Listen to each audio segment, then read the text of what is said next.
Hello, this is Study Coach UK on YouTube, Study Coach UK with me, Morel Bernard, doing storytelling. I have a story. The title of the story is Little Men. And by the way, before I start, please subscribe to the channel Study Coach UK because I need subscribers. That's just the plain truth. I need subscribers. So if you could subscribe and share, that would be really nice. Please. So let me start with the story of Little Men. Please, sir, is this Plumfield? Asked a ragged boy of the man who opened the great gate at which the omnibus left him. Yes. Who sent you? Mr. Lawrence. I've got a letter for the lady. All right. Go up to the house and give it to her.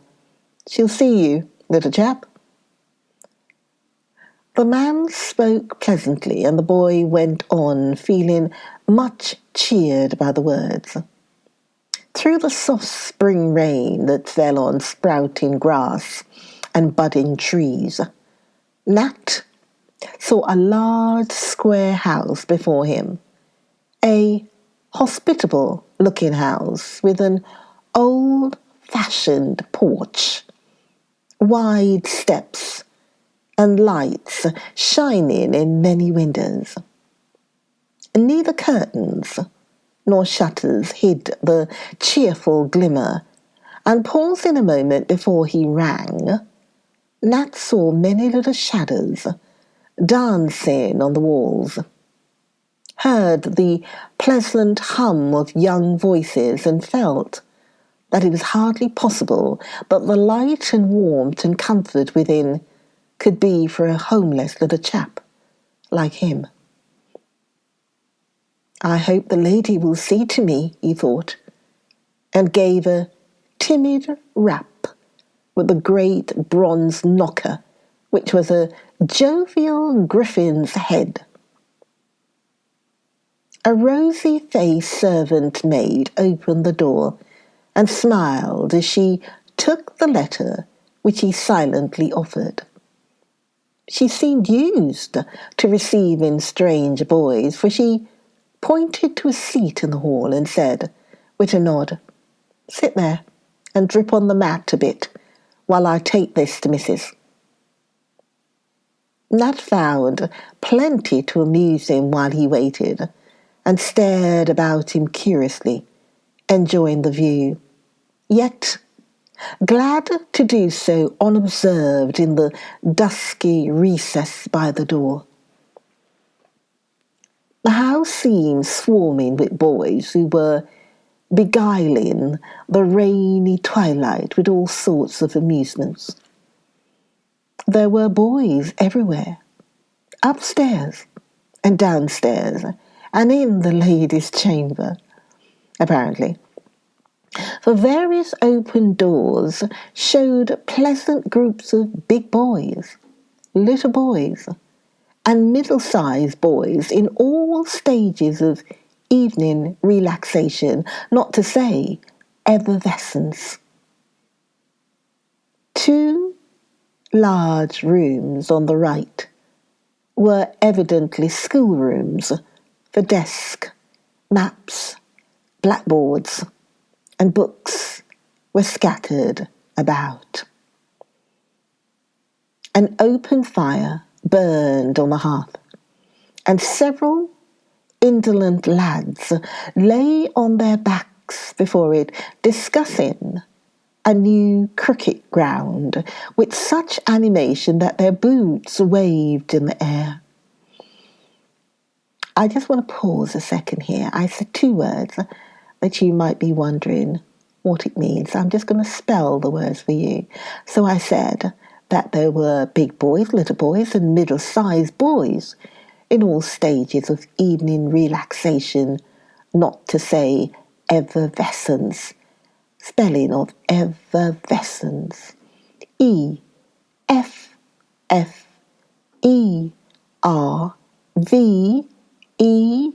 Effervescence.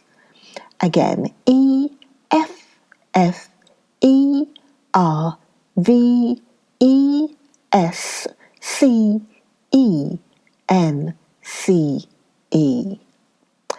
And then I said, an open fire burned on the hearth, and several indolent lads lay on their backs. And you might be wondering, what was that word? Indolent. INDOLENT. INDOLENT.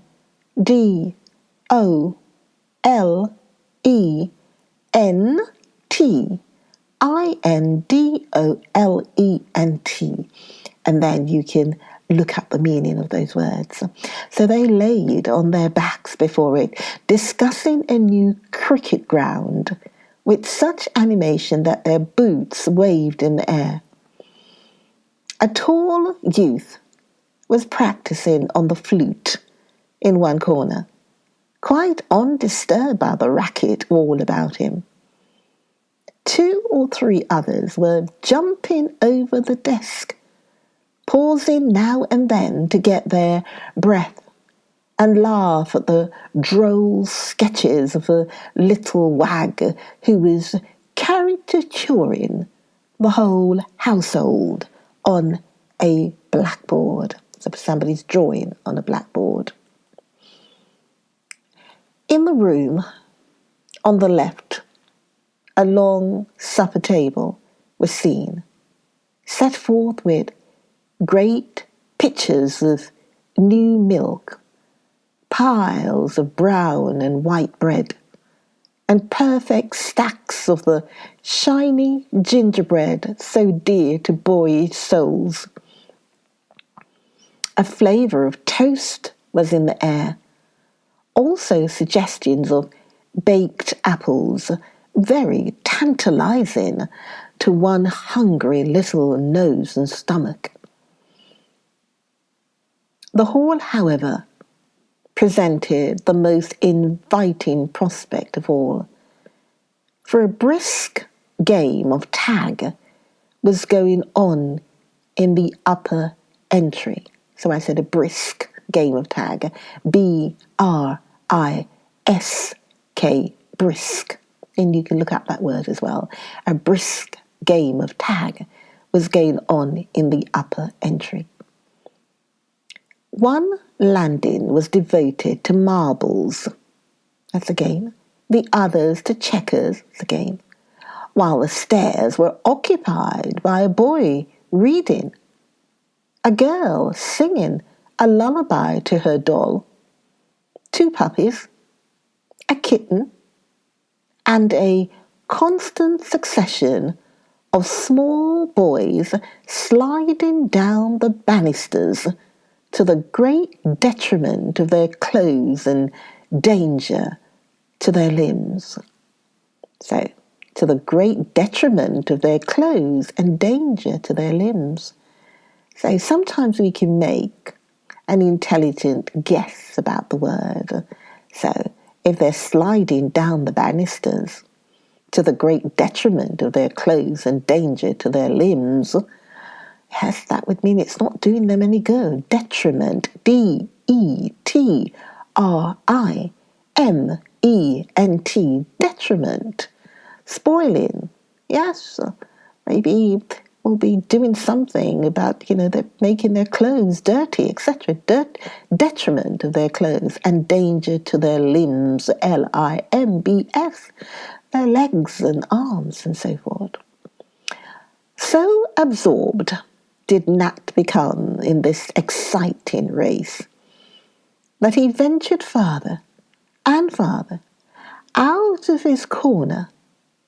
And when one very lively boy came down so swiftly that he could not stop himself, but fell off the banisters with a crash that would have broken any head, but one rendered nearly as hard as a cannonball by 11 years of constant bumping, Nat forgot himself and ran up to the fallen rider, expecting to find him half dead.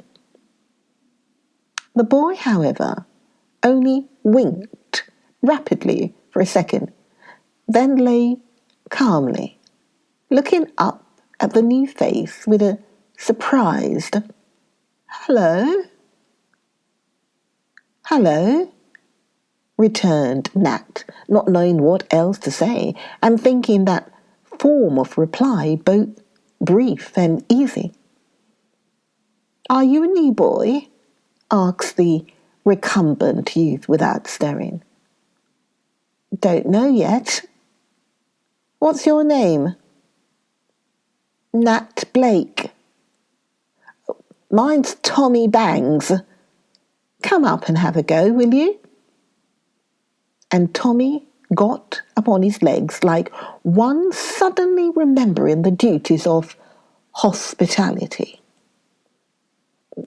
"Guess I won't, till I see whether I'm going to stay or not," returned Nat, feeling the desire to stay increase every moment. "I say, Demi, here's a new one. Come and see to him." And the lively Thomas returned to his sport with unabated relish. At his call, the boy reading on the stairs looked up with a pair of big brown eyes, and after an instant's pause, as if a little shy, he put the book under his arm and came soberly down to greet the newcomer, who found something very attractive in the pleasant face of this slender, mild-eyed boy.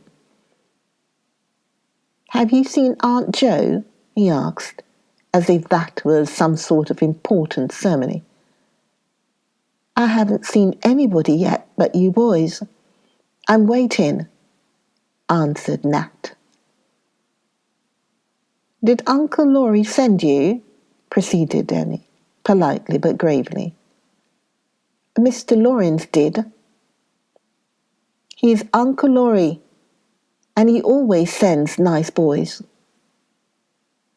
Nat looked gratified at the remark and smiled, in a way that made his thin face very pleasant. He did not know what to say next, so the two stood staring at one another in a friendly silence, till the little girl came up with her doll in her arms. She was very like Demi, only not so tall, and had a rounder, rosier face and blue eyes. "This is my sister Daisy," announced Demi, as if presenting a rare and precious creature. The children nodded to one another, and the little girl's face dimpled with pleasure as she said affably, "I hope you'll stay. We have such good times here, don't we, Demi?" "Of course we do. That's what Aunt Jo has Plumfield for." "It seems a very nice place indeed," observed Nat, feeling that he must respond to these amiable young persons. "It's the nicest place in the world, isn't it, Demi?" said Daisy, who evidently regarded her brother as authority on all subjects. "No, I think Greenland, where the icebergs and seals are, is more interesting. But I'm fond of Plumfield, and it's a very nice place to be in," returned Demi, who was interested just now in a book on Greenland. He was about to offer to show Nat the pictures and explain them when the servant returned, saying with a nod toward the parlour door, "All right, you are to stop." "I'm glad now. Come to Aunt Jo." And Daisy took him by the hand with a pretty protesting air, which made Nat feel at home at once. Demi returned to his beloved book, while his sister led the newcomer into a back room where a stout gentleman was frolicking with two little boys on the sofa. That's playing. Yeah, frolicking. Playing with two little boys on the sofa. And a thin lady was just finishing the letter, which he seemed to have been rereading. "Here he is, Auntie," cried Daisy. "Ah, so this is my new boy. I'm glad to see you, my dear, and hope you'll be happy here," said the lady, drawing him to her and stroking back the hair from his forehead with a kind hand and a motherly look, which made Nat's lonely little heart yearn toward her. She was not at all handsome, but she had a merry sort of face that never seemed to have forgotten certain childish ways and looks, any more than her voice and manner had. And these things, hard to describe but very plain to see and feel, made her a genial, comfortable kind of person, easy to get on with, and generally jolly, as boys would say. She saw the little tremble of Nat's lips as she smoothed his hair, and her keen eyes grew softer. But she only drew the shabby figure nearer and said, laughing, "I am Mother Bear. That gentleman is Father Bear, and these are the two little bears. Come here, boys, and see Nat." The three wrestlers obeyed at once, and the stout man, with a chubby child on each shoulder, came up to welcome the new boy. Rob and Teddy merely grinned at him, but Mr. Bear shook hands and, pointing to a low chair near the fire, said in a cordial voice, "There is a place all ready for thee, my son. Sit down and dry thy wet feet at once." "Wet? So they are. My dear, off with your shoes this minute, and I'll have some dry things ready for you in a jiffy," cried Mrs. Bear, bustling about so energetically that Nat found himself in the cosy little chair, with dry socks and warm slippers on his feet, before he would have had time to say Jack Robinson, if he had wanted to try. He said, "Thank you, Ma'am," instead, and said it was so gratefully that Mrs. Bear's eyes grew soft again, and she said something merry, because she felt so tender, which was a way she had. "They are Tommy Bang's slippers, but he never will remember to put them on in the house, so he shall not have them. They are too big, but that's all the better. You can't run away from us so fast as if they fitted." "I don't want to run away, Ma."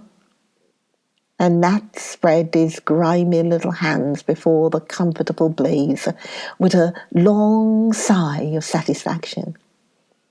"That's good. Now I'm going to toast you well and try to get rid of that ugly cough. How long have you had it, dear?" asked Mrs. Bear, as she rummaged in her big basket for a strip of flannel. "All winter. I got cold, and it wouldn't get better somehow." "No wonder, living in that damp cellar with hardly a rag to his poor dear back," said Mrs. Bear, in a low tone to her husband, who was looking at the boy with a skilful pair of eyes that marked the thin temples and feverish lips, as well as a hoarse voice and frequent fits of coughing that shook the bent shoulders under the patched jacket. "Robin, my man, trot up to the nursery and tell her to give thee the cough bottle and the liniment," said Mr. Bear, after his eyes had exchanged telegrams with his wife's. Nat looked a little anxious at the preparations, but forgot his tears and fears in a hearty laugh when Mrs. Bear whispered to him with a droll look, "Here, my rogue Teddy tried to cough. The syrup I'm going to give you has honey in it, and he wants some." Little Ted was red in the face with his exertions by the time the bottle came, and was allowed to suck the spoon after Nat had manfully taken a dose and had the bit of flannel put about his throat. Why not join me? Join me to find out what happens next to Nat. What's going to happen to Nat now that he's in the wonderful children's home? Join me to find out. I'll see you then. Okay, bye for now. Bye.